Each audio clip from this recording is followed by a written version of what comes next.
एक ऐसी घटना को कल क्लोजर मिला है बाटला हाउस कांड में, जिसने देश की राजनीति को पिछले 22 वर्षों से बहुत प्रभावित किया है। Yesterday's conviction in the Batla House encounter is a triumph of India's judicial process, a validation of the courage shown by the Delhi police officials in containing terrorism, and a closure to the rampant vote bank politics which happened in the last 12 years. और आज मैं आपके सामने वही विस्तार से रखूंगा कि देश की सुरक्षा और आतंकवाद की लड़ाई के मामले में भी किस तरह से कांग्रेस पार्टी और बाकी विपक्षी पार्टियां आतंकवादियों के पक्ष में खड़ी हो गईं और दिल्ली के अंतर्गत एक भीषण आतंकवादी हमला हुआ था, उसमें पूरे पुलिस के हिम्मत को तोड़ने की कोशिश की गई। आपको मालूम है 13 सितंबर 2008 को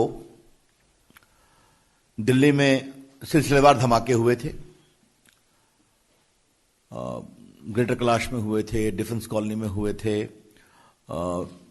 शायद कनॉट प्लेस में हुए थे, कई जगहों पर हुए थे। इसमें 39 लोग मारे गए और 159 घायल हुए। It was a deadly terrorist attack. स्वाभाविक है, भारत की राजधानी दिल्ली है, 30 लोग मारे गए, 159 घायल हुए।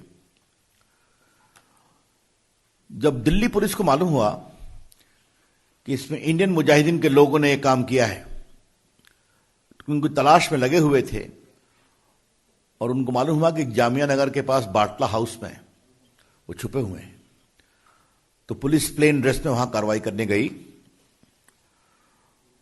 और 2 आतंकवादी मारे गए, 2 भाग गए और एक बहादुर पुलिस के इंस्पेक्टर, दिल्ली पुलिस के मोहन चंद शर्मा, उनकी गोलियों से मारे गए और 2 पुलिस वाले घायल हुए गंभीर रूप से, बलवंत और राजवीर सिंह। अब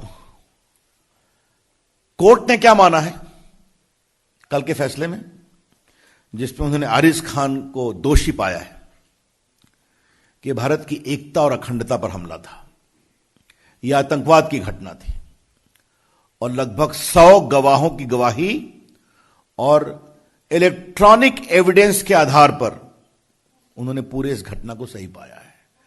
इलेक्ट्रॉनिक एविडेंस में वॉइस सैंपल है, बाकी जो डिजिटल रिकॉर्ड्स होते हैं वो सब है, उसके विस्तार से मैं जानना नहीं चाहूंगा।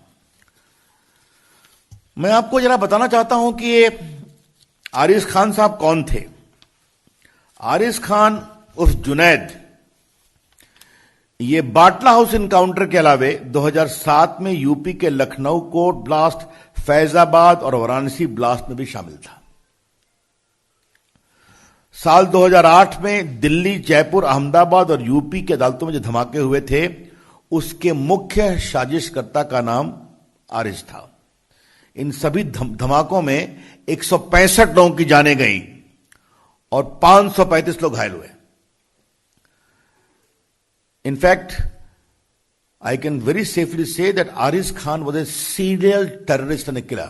विषय इसलिए कहना जरूरी है कि उस समय मैं राज्यसभा में विपक्ष का उपनेता था अपनी पार्टी का, अरुण जी थे, बाकी लोग थे।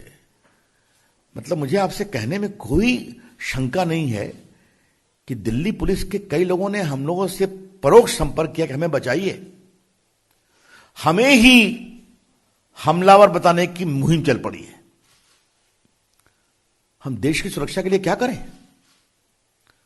आपने सलमान खुर्शीद का वक्तव्य सुना होगा कि सोनिया गांधी को मालूम हुई इस हमले के बारे में और 2 लोग आतंकवादी मारे गए तो आंखों में आंसू उनके आए थे। ये पब्लिक स्टेटमेंट है, रिकॉर्ड पर है, आज के अखबारों ने कहा है। उस समय पार्टी का मुख्य प्रवक्ता भी था स्वनाम धन दिग्विजय सिंह, तो आजमगढ़ चले गए और उनका एक पब्लिक स्टेटमेंट था कि गोली तो यहां पर लगी है सर के ऊपर, तो वो हमला कहां से करेंगे? मैंने पूरे इस घटना को एक प्रकार से जबरदस्त संदेह में डालने की कोशिश की गई। There was a conscious, deliberate and consistent attempt to cast serious doubt over the authenticity of this Batla House incident, designed to weaken the morale of the Delhi police and give clear support to terrorists and their design. Why? For pure vote bank politics. सिर्फ vote bank politics के लिए किया जा रहा था। बाटला house कांड को Samajwadi party, BSP, Congress party, left parties, Mamata ji, इन सबों ने नेशनल इश्यू बनाया था।